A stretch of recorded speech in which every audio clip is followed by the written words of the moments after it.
nigga shot this shit. Hey, the way I blew it like Osama, boy, that's I'm on Ziggy. The way we rich it, they your mommy, keep on old ass in. Before we start the video, I just want to say thank you all for 10,000 subscribers. Although we are a bit past it whilst I'm currently making this video, I still want to give my appreciation to you guys. Follow my official Instagram at Dallas Scoreboard, so you can keep up with when I'm releasing a new video, as well as my Twitter, where all of the content that can't be posted to this platform is posted. More excitingly, I'm happy to introduce you all to the official subreddit for Dallas Drill, Afghanistan. Here you can discuss and explore all of the lore of Dallas Drill. The link to the subreddit can be found in the link in my bio or down below in the description. Without further ado, let's get into the video. This video is for educational documentary purposes only. It is meant to provide an authoritative news reporting narrative of historic events that have occurred presented in a journalistic context. The Dallas drill scene has absolutely slowed down significantly the past 6 months, mainly due to the fact that some of the main faces have been locked up or have given up on dropping music consistently as a whole, with rappers such as D Glock, Bodian, Spank, and Lil Chop all being incarcerated at the time of this recording. The original Dallas drill wave has pretty much died down. The main wars of the scene, such as 5K versus C4G, PCE versus K4M, and OTS versus Savage Gang have slowed down noticeably, and in some cases, almost not even acknowledging one another. However, there has been an emergence of new artists that have risen to popularity recently that have been terrorizing the city, as well as delivering some of the most demonic music I've heard in a while. This new set of savages have been classified as what I can only call the second wave of Dallas Drill, or as those on Instagram may know it as, Dallas Drill V2. In today's video, we'll take a dive into the new faces that we've been introduced to, as well as the numerous conflicts and the new sound the groups have brought to the city. With the first being Lil 6, or Foolie from OTS. Most recognized for being the actual blood brother of top Dallas drill artist, FBG Murda. Lil 6 has become the face of the new V2 movement, largely credited to the relation of his brother and his industry connections. His top songs Jagger and New York give off that 2021 Bronx drill vibe, choosing to use rather iconic pop samples over more gritty and dark trap beats. Still delivering some truly sickening lyrics, such as in his verse on the track Bully, where he mocks his biggest rival Savage Gang, reminding them of the fact that OTS created their gang after backdooring John during a 4th of July party in 2021. With another instance being his verse on the track Jagger, where he makes a reference to the murder of Fats from FBG at a park in East Dallas back in 2021. But Lil 6 isn't the only sack that has made a name in the rap scene the past few months. Duncho, or as he's known to his musical audience, Everything K exploded onto the scene with his addicting track Party Like a Rockstar, where he gives insight into his rather bloody past in West Dallas. Being at war with the rapper DT Money and his group B4L, he references an event where he caught Rancho at the same gas station as his uncle Rico, who was allegedly murdered by DT Money, truly intensifying their ongoing feud. Same with 223 Trey, the 17-year-old bloodthirsty psychopath always seen with Murda and Yakuza. Most importantly, he's more known for being the son of the late Ronmika Simpson, who was unfortunately unalived when her house was shot up back in February of 2023. From his track Bump, where he details specific shootouts between him and SG members, to his track Silly, where he mocks FBG member One Glow for getting shot in his head back in 2024 and ultimately having to cut off his dreads.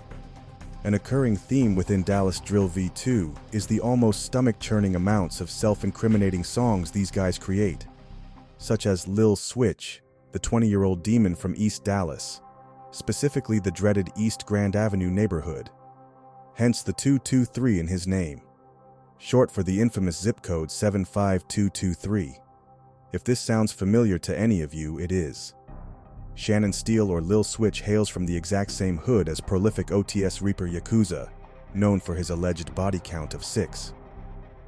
Coming onto the scene out of nowhere sometime in September, Lil Switch would become synonymous with self-snitching. If you ain't tryna hop out and go and catch a kill, nigga got his dumb ass pop for put on the front showing out for Dallas Drill. I was on that drill when Trailer got popped, but I also surprised that the dumb ass live. I ain't gonna lie, Laterial's fast, he must run track, he showed us his skills. From detailing the murder of an innocent civilian January of 2024 to boldly hinting at his involvement in the TG situation, this guy truly has no remorse for any of his enemies. This is probably due to the fact that Mika was actually Lil Switch's cousin, making 223 Trey his cousin as well. Savage Gang, known for being the main enemies of OTS, would begin to make noise in the city once faces like B-Sav, the fast-paced demonic rapper who sounds like he's racing the beat and it's a neck-and-neck tie. Seriously, this guy's flow and cadence is something we don't hear too often, illustrating his involvement in the war between SG and NHG, like in his track Getting It Hot, featuring Savek, where he raps about Payblock getting hit up and 6K member BB almost got hit in the face, as well as a disturbing lyric where he mocks the family of fallen 6K member Pay. Then we have 448 Bug, the smooth yet extremely gruesome at times rapper from the Oak Cliff hood. Him and his clique AOG or All Off Grams are a group of hustlers whose main conflict is towards NHG and 6K. With feared members like Junior and Ziggy, AOG would begin to instill an almost no-tolerance mentality throughout the streets of Dallas, with Bug surprisingly not even being the guy most would think, not being a felon and having his gun legally registered in his name. Bug is genuinely just sliding about his respect, unlike other groups whose beefs stem from more petty and minor conflicts, like social media antics or a song. His beef with NHG must have substance, saying as he disses their fallen member Pay ruthlessly in the unreleased track Beekeeper, where he raps about the untimely death of Pay and mocks NHG rapper Lil Chop for allegedly leaving him for dead that fateful night. C4G's C Murda, who is unfortunately behind bars right now, has shown what I believe is undeniable potential. His lyrics and cadence are truly a sight to hear. Like in the beloved track, The Real GBGE, where he details the night they chased an almost unalived SG member J3 Get Busy after they shot up Channel 4 Mark Grandma's house.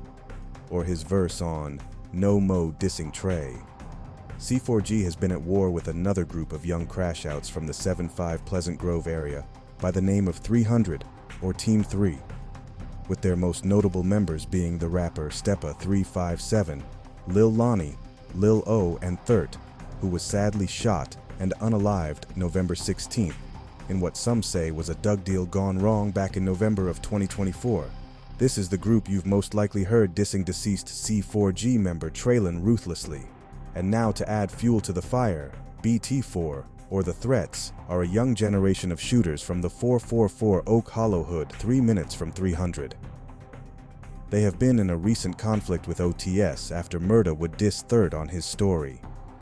Rapper BT4 Laro is by far the most known member of the set, with other members like R3, Fizzle, Trap, and Jay Pusta being recognized as the group's top shooters, while Laro illustrates his growing frustration with not being able to catch an ATA member whilst they troll and diss them constantly. Lastly, we have Jay Bleeda from the infamous 5K set of Highland Hills, a truly sinister young demon who has established himself as one of the more talented fives when it comes to the music, dropping truly spine-chilling lyrics like on the track Where the Brothers, where he drops cruel yet clever disses towards fallen 6K members Pay and Say, who unbeknownst to most Dallas drill fans, were actually brothers.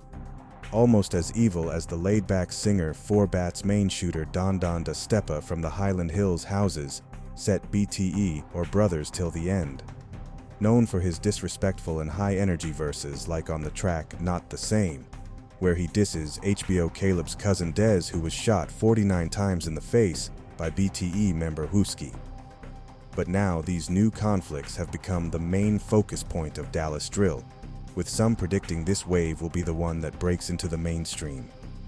Whatever it might be, Dallas Drill V2 is for sure certain to deliver some of the most disturbing, self-incriminating songs for us to indulge.